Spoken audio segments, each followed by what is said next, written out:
But I do think a graduated system is better than a flat tax system. And so if there's a possibility for us to have a system like that, it's better than the one we have. Governor J.B. Pritzker late last week being asked about tax policy on the heels of debates about reviving the progressive income tax, and even former Governor Pat Quinn proposing a 3% surcharge on millionaires. Even though Illinois voters in 2020 voted down a proposed constitutional amendment to change the state's income tax. It is Illinois in Focus Daily. I'm Greg Bishop with you each and every weekday morning here as we break things down for you to understand so you can get on with your day. And of course, programming note, I'm going to be off Thanksgiving and off Black Friday. We'll be back live with this show come Monday, so we got stuff already lining up to keep you informed. So be sure to come back to us Monday morning, and we'll have fresh stuff for you. No leftovers, I promise. So let's get into this. Last week, we heard from Governor Pat Quinn, former Illinois governor. He is pushing a 3% surcharge on millionaires for property tax relief. There was a non-binding resolution that was approved by voters in the 2024 election. And now Quinn is looking to get a binding proposed change to the Constitution of the state of Illinois to have a 3% surcharge. Now, this would be different than the progressive tax that voters shot down back in 2020, and that was a question that Governor J.B. Pritzker supported. I mean, he put millions of dollars behind this and went further to discuss the issue of how to change the state's flat income tax to a progressive one. But there was also some talk recently in a debate with some progressives, and they said that they need to bring back the progressive income tax. Governor J.B. Pritzker was asked about this, but also people criticizing the governor for being opposed to Chicago Mayor Brandon Johnson's head tax for the next budget for the city. Pritzker said that he's foursquare opposed to that punishes job creators. But when it comes to the possibility of changing the state's income tax, he still supports that idea. I was not raising it to him because it's specifically something that I'm going to propose in the 26th. I mean, by the way, the governor is not the one who ultimately proposes those bills or even signs them, right? When it's an amendment to the Constitution, the governor really has almost nothing to do with it other than perhaps advocacy. What I was saying in response to the alderman was, because he was making the claim that somehow that I'm not in favor of large corporations or wealthy people paying their fair share, I think is what he was saying.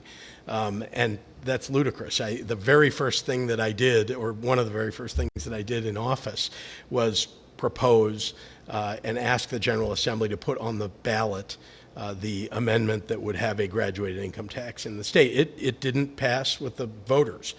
But as you know, I worked hard. I put resources behind it more than anybody's ever done before. So one cannot claim that I am not in favor of a more progressive rather than regressive tax system. And that's what I was trying to say to him when he was saying that being against the head tax in the city of Chicago is somehow my opposition to having wealthier people pay more and middle-class people pay less. So all I can say is I believe that we need to have a system that is more progressive and less regressive than the one that we have now. I think it's something that is being talked about by members of the General Assembly. We'll have to see if it gets proposed. It's not something that's been a priority for me going into the next session. We clearly want to make sure first that we are looking at finding efficiencies in government. That's always the very, very first thing.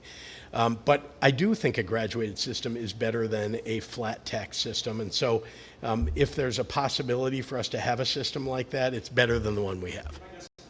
The governor saying that he proposes or prefers a graduated system over a flat tax system. And just for clarity, people understand, The federal tax code, the federal income tax, is a progressive tax. The more money you make, the higher rates you pay. Illinois is a flat income tax state, right? So it doesn't matter how much you make, you pay the same rate, not the same amount, the same rate as everybody. And actually, some policy analysts, like from the Tax Foundation, I believe, they say that that's flat tax is one of the saving graces for Illinois.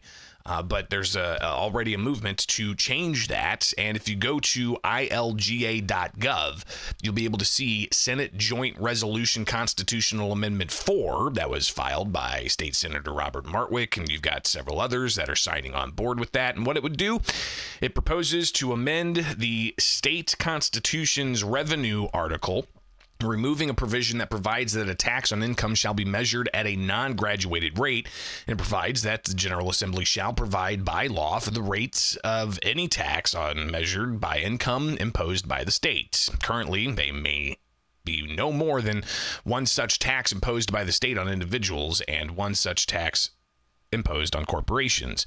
So this would be the constitutional amendment. Now, it would have to pass the House and the Senate by 3/5 majority. Does not go to the governor. If the House passes it and the Senate passes it, it just goes to the ballot for people to vote on. And again, this happened back in 2020, and voters disapproved of that constitutional amendment. But it's not just this idea. You've also got the other idea that former Governor Pat Quinn proposed, and that was a surcharge on millionaires. And you've got that article being filed, and this coming from the House Joint Resolution Constitutional Amendment 21 from State Representative Natalie Manley.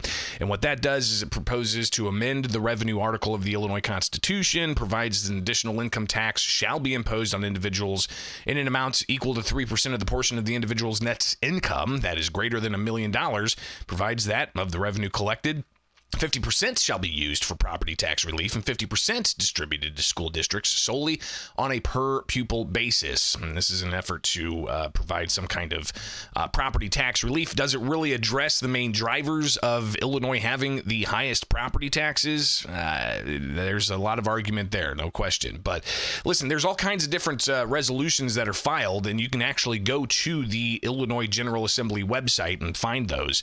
And in particular, look for, Senate Joint Resolution Constitutional Amendments. There's 7 of them. You've also got House Joint Resolution Constitutional Amendments. There's 22 of them. And some of the topics, term limits. Somebody filed a term limits bill.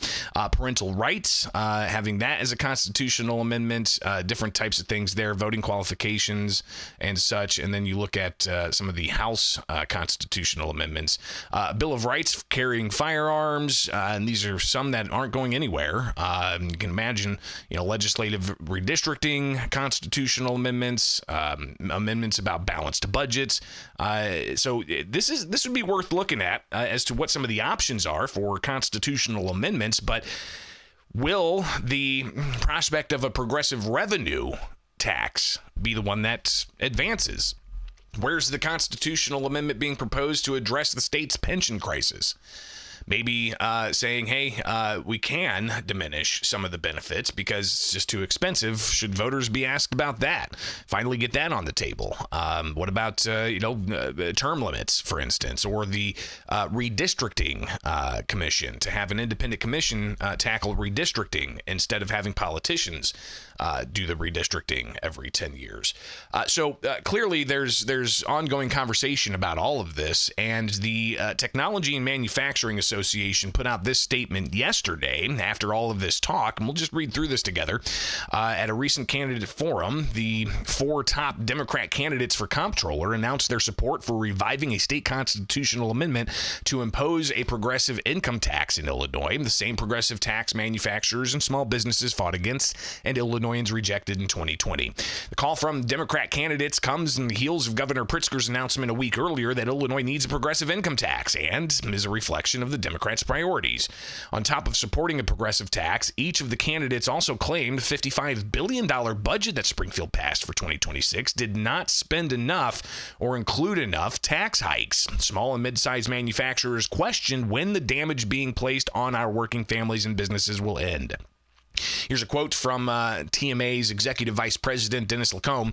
The rhetoric to revive a progressive tax is not only reckless but dangerous. Prospective businesses will hear and avoid Illinois. Struggling working families will no longer be able to afford to live here and move elsewhere. And manufacturers and businesses looking to expand in this state will have to account for added taxes. It goes on to say, hasn't Springfield done enough damage already? From the unaffordable energy and transit bills that were passed in veto session to decoupling from federal tax cuts that would put more money back into the hands of our manufacturers, the policies coming out of Springfield continue to stifle economic growth and hurt those needing support most. Small and mid-sized manufacturers are already struggling to keep up. A progressive tax would be backbreaking. It goes on to say that TMA was part of the campaign to oppose the progressive tax, and it's after Governor J.B. Pritzker, they say, spent nearly $60 million in order to promote it, but that $60 million didn't get it across the threshold for it to become a constitutional amendment. You've got Lacombe continuing saying it's time to put this path toward a progressive tax to bed instead of wasting time and money and resources to sell a failed product to voters rejected.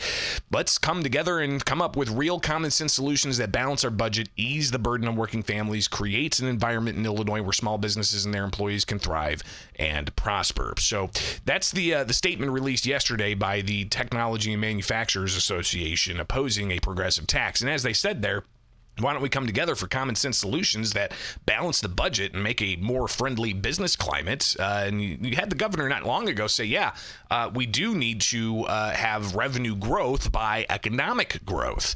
And he says that he's a capitalist, but he's passed and enacted a slew of tax increases practically every year since he came into office in 2019 and continues to spend more and more and more. The governor has spent $16 billion annually more since coming into office, 40+% increase in spending, right? I mean, it was like $38 billion when the governor came into office. Now we're spending $55 billion plus, and the tax revenue continues to increase. But the governor, he says, listen, he's more focused on efficiencies in the state's budget. Well, as you know, we don't pass a new budget until, well, sometime in the spring. It's quite a difficult endeavor to find $200, $300, $400 million of cuts, let alone, more if we need to. And so trying to get each agency to find that much within their budget for the coming year and how they would ramp down a program that is currently running, or how they might find efficiencies to continue to run a program as well as it was with less money. Those are all difficult things, and so that's why it takes longer than I know there are Republicans who have demanded to see what does that look like. The reality is that it takes some time for our agencies to come up with those ideas, and it's a discussion more than it is some kind of report on which we're all going to vote. Show the governor saying that, listen, that executive order he put out last month saying find 4% efficiencies in the state's budget. There's not going to be a report necessarily. It's going to be voted on, he says. He's just telling them to tighten the belt as we head into the Thanksgiving holiday weekend. We'll, of course, continue to monitor what happens. It's still early in the election process, but any constitutional amendment that's proposed has to get approved by the General Assembly by early May in order for there to be enough time to vet it and get it onto the ballot for November. But before all of that, we've got a March primary election with tons to tackle there. So, obviously, keep it with the Center Square, and we'll keep you posted. It is Illinois in Focus Daily with you each and every weekday morning here with the Center Square.